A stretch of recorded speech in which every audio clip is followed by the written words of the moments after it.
أشرف الأنبياء والمرسلين وعلى آله وأصحابه أجمعين أما بعد رب اشرح لي صدري ويسر لي أمري واحلل عقدة من لساني يفقهوا قولي رب زدني علما اللهم لا سهل إلا ما جعلته سهلا وأنت تجعل الحزن إذا شئت سهلا۔ تمام تعریفات اللہ رب العزت کے لیے اور درود و سلام امام الانبیاء خاتم النبیین جناب محمد رسول اللہ صلی اللہ علیہ وسلم کے ذات گرامی پر۔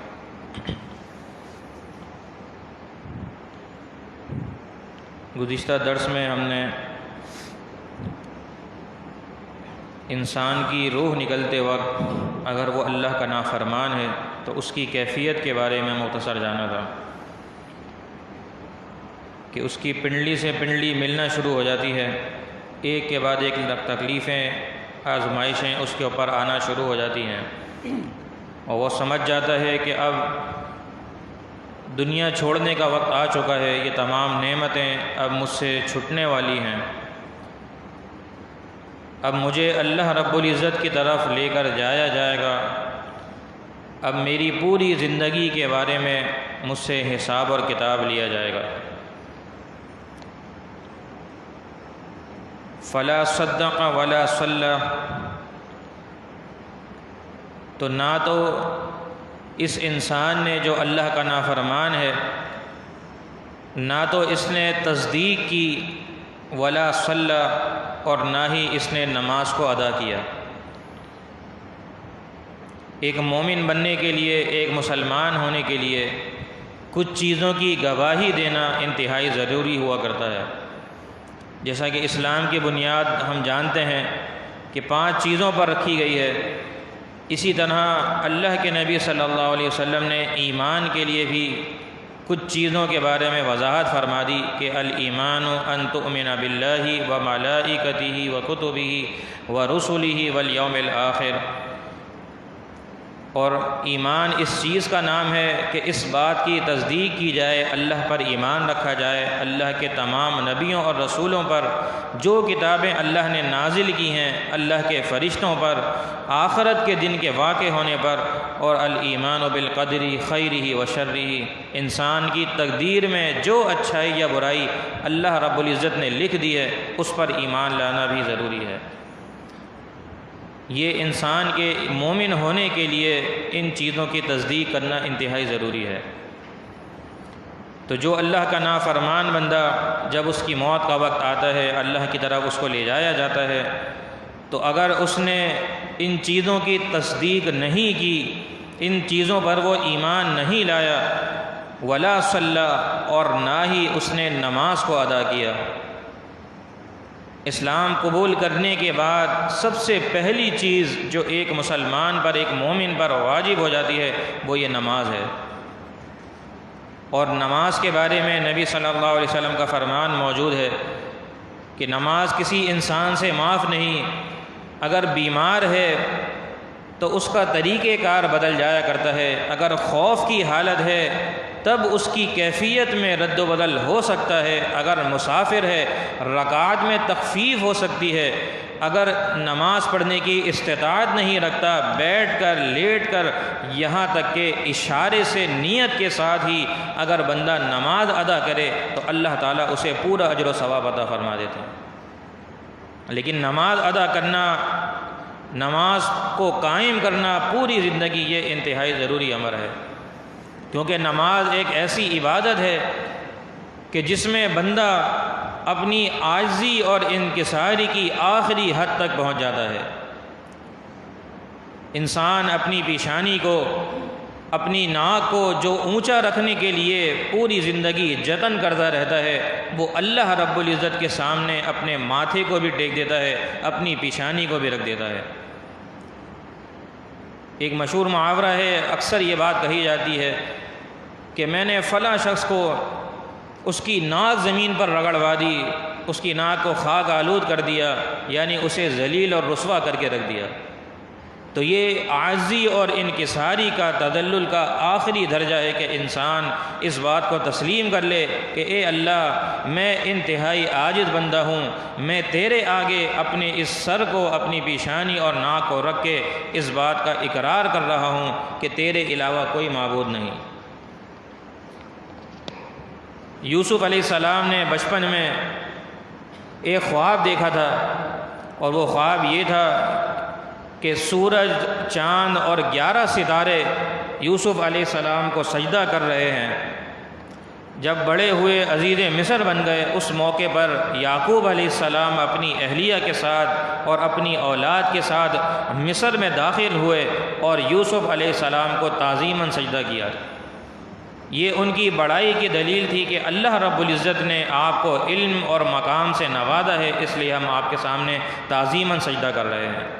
پچھلی امتوں میں کچھ امتوں پر اللہ تعالیٰ نے تعظیماً سجدہ کرنا جائز قرار دیا تھا، لیکن اس امت کے لیے، کسی بھی انسان کے لیے، چاہے زندہ ہو یا مردہ ہو، تعظیماً کسی بھی انداز میں کسی بھی نوعیت کا سجدہ کرنا حرام قرار دے دیا ہے۔ نبی علیہ السلام کا مشہور فرمان موجود ہے کہ اگر اس امت میں سجدہ اللہ کے علاوہ کسی کے لیے جائز ہوتا تو میں خاتون کو، عورت کو حکم دیتا کہ وہ اپنے شوہر کے سامنے سجدہ ریز ہو جائے، لیکن یہ اللہ تعالیٰ کا حق ہے، اللہ نے اس امت پر سجدہ کرنا اللہ کے سوا حرام قرار دے دیا ہے۔ اور پھر نماز کے بارے میں بھی اللہ کے نبی صلی اللہ علیہ وسلم کا واضح فرمان موجود ہے، صلو کما رأیتمونی اصلی،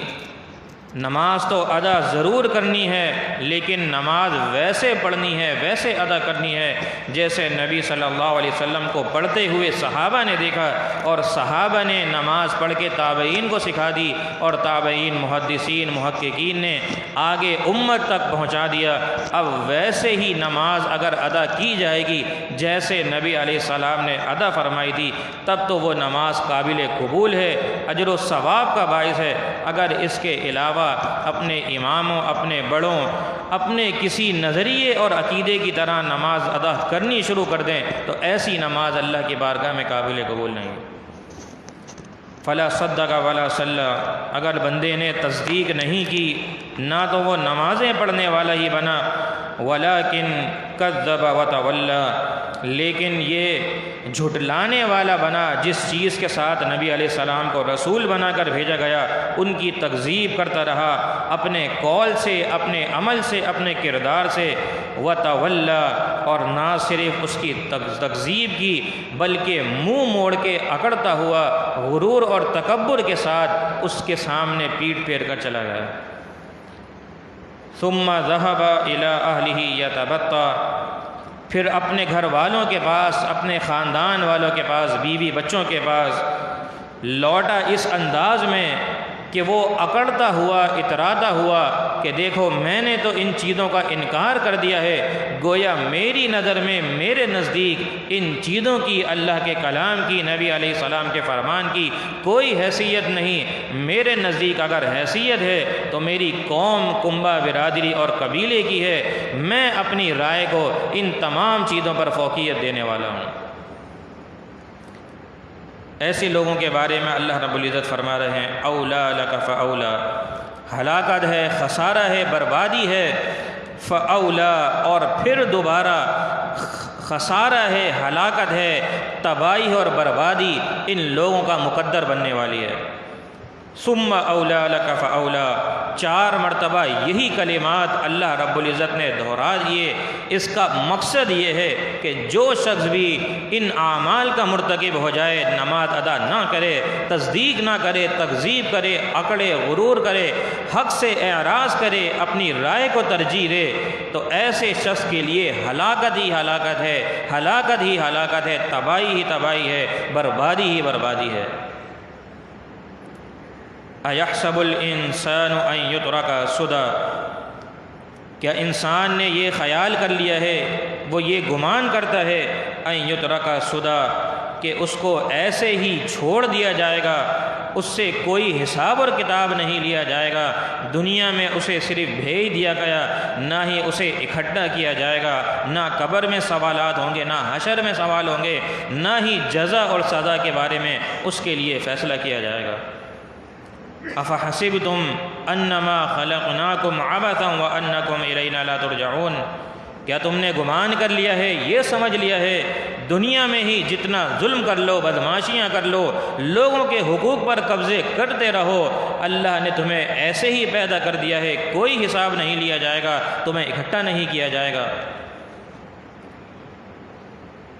الم یکن نطفۃ من منی یمنی، اللہ رب العزت انسان کی تخلیق کے بارے میں وضاحت فرما رہے ہیں۔ کیا انسان نے دیکھا نہیں، کیا وہ اس بات سے غافل ہے، وہ صرف اپنی تخلیق کی طرف ہی غور کر لے کہ اللہ رب العزت نے ایک حقیر سی معمولی سی شے سے، ایک چھوٹے سے قطرے سے اللہ رب العزت نے اسے پیدا فرما دیا۔ یمنا جب وہ ٹپکائی جاتی ہے یا ڈالی جاتی ہے۔ سورہ واقعہ میں اللہ رب العزت فرما رہے ہیں کہ کیا تم نے دیکھا کہ جو پانی تم ٹپکاتے ہو رحم کے اندر، اَأَنْتُمْ تَخْلُقُونَهُ أَمْ نَحْنُ الْخَالِقُونَ، کیا تم اسے پیدا کرنے والے ہو یا ہم اس سے تخلیق کرنے والے ہیں؟ آج اولاد کے حصول کے لیے مختلف جگہوں کے دورے کیے جاتے ہیں، مختلف لوگوں سے منتیں مرادیں مانی جاتی ہیں۔ اللہ رب العزت فرما رہے ہیں کہ کیا ہم اس سے پیدا کرنے والے ہیں یا تم اسے تخلیق کرنے والے ہو؟ اولاد کا دینا یا نہ دینا، لڑکیاں عطا کرنا، لڑکے عطا کرنا، یا لڑکے اور لڑکیاں دونوں اکٹھے عطا کرنا، یہ اللہ رب العزت کے اختیار میں ہے۔ وَيَجْعَلُ مَن يَشَاءُ عَقِيمًا، جسے اللہ رب العزت چاہے اسے باندھ رکھ دے، پوری زندگی کسی بھی دربار پر چوکھٹوں پر اپنے سروں کو جھکاتا رہے، علاج کرواتا رہے، لیکن اگر اللہ نے تقدیر میں اولاد نہیں لکھی، کتنی محنتیں اور مشقتیں برداشت کرے، وہ اولاد کی نعمت سے محروم رہے گا۔ یہ اللہ رب العزت کا خاص انعام ہے جو اللہ تعالیٰ اپنے بندوں کو عطا کرتا ہے، اور جسے محروم رکھا جاتا ہے اس کے لیے بھی آزمائش موجود ہوتی ہے کہ اس آزمائش پر وہ کتنا صبر کرتا ہے، اللہ کی رضا پر وہ راضی رہتا ہے، تو اللہ تعالیٰ اسے اجر و ثواب سے ضرور نوازیں گے۔ ثم كان علقة فخلق فسوى، اس ایک قطرے کے ذریعے سے اللہ رب العزت انسان کی تکمیل کے، اس کی تخلیق کے مراحل شروع کر دیتا ہے۔ پہلے اس کے خون کا ایک اسے لوتھڑا بنایا جاتا ہے، پھر اس کی ہڈیاں چڑھائی جاتی ہیں، مختلف مراحل سے گزار کے انسان کو ایک شکل اور صورت دے دی جاتی ہے۔ فخلق فسوى، ایک ایک جوڑ، ایک ایک پور انسان کا مکمل اور صحیح اللہ رب العزت بنا دیتے ہیں۔ یا ایھا الانسان ما غرک بربک الکریم الذی خلقک فسواک فعدلک، اے انسان کس چیز نے تجھے اللہ رب العزت کے بارے میں دھوکے میں ڈال رکھا ہے، جو اتنا باعزت، اتنا کریم رب ہے کہ جس نے تجھے ماں کے پیٹ کے اندر مکمل سالم بنا دیا، تیری ایک خوبصورت چہرہ تجھے عطا کیا، تیرا ہر جوڑ مکمل اور سالم بنایا، اب تو اللہ رب العزت کا نافرمان بن گیا ہے۔ فَجَعَلَ مِنْهُ الزَّوْجَيْنِ الذَّكَرَ وَالْأُنثَى، پھر اللہ رب العزت جب ایک انسان کو پیدا کر دیتا ہے، اگر مرد پیدا ہو گیا اس کا جوڑا اس کے لیے ایک عورت کو بھی مقرر فرما دیتا ہے۔ یہ اللہ رب العزت، یہ دین اسلام فطرت کے مطابق دین ہے، اس کے مطابق اگر اعمال کیے جائیں تو ہمارے لیے نیکیاں ہی نیکی، فوائد ہی فوائد ہیں۔ کوئی بھی چیز اللہ رب العزت نے اس دنیا میں بغیر جوڑے کے پیدا نہیں فرمائی، ہر چیز کا جوڑا مقرر کر دیا ہے۔ دن ہے تو اس کے لیے رات رکھ دیا گیا ہے، صبح کے لیے شام رکھ دیا گیا ہے، آسمان بھی ہیں، اسی طرح زمینیں ہیں، اللہ تعالیٰ نے ہر چیز کا جوڑا مقرر کر دیا ہے۔ اگر اکیلی کوئی ذات ہے، تنہا کوئی ذات ہے، واحد اور اکیلی کوئی ذات ہے تو وہ اللہ رب العزت کی ذات ہے۔ ہر چیز کا اللہ نے جوڑا مقرر کر دیا، یہ اللہ رب العزت کے ہی کام ہے، اللہ رب العزت کے ہی کارنامے ہیں، جیسے چاہتا ہے اللہ رب العزت تخلیق فرما دیتا ہے۔ پھر اللہ رب العزت نے